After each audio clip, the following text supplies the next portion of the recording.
There should be McDonald's everywhere. Franchise the damn thing. Mr. Krog. Franchise, franchise, franchise. So, The Founder from 2016 then. So, for those of you at home who haven't seen this, this is the story of how McDonald's came to be what it is today, starting out from a little restaurant started by two brothers, becoming, one of the biggest companies in the world. It stars Michael Keaton, amongst others. We had a guest on from America called Kevin Gootee, who suggested it because he thinks it's underrated and underseen. Yeah, so Kevin's consensus was he just generally thought that this film was underappreciated, that no one really paid attention to it when it came to awards time. So at the time of recording, over on IMDb, it gets a 7.2 out of 10.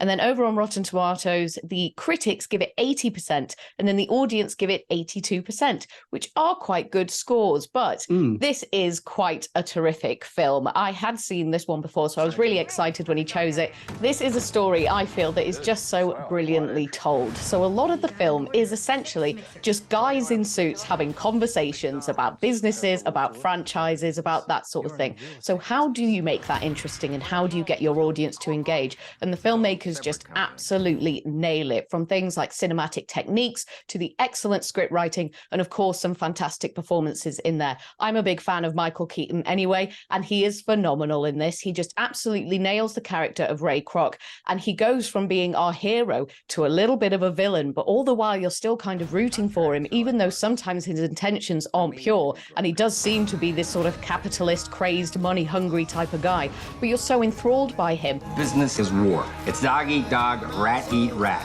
I want to take the future. I want to win.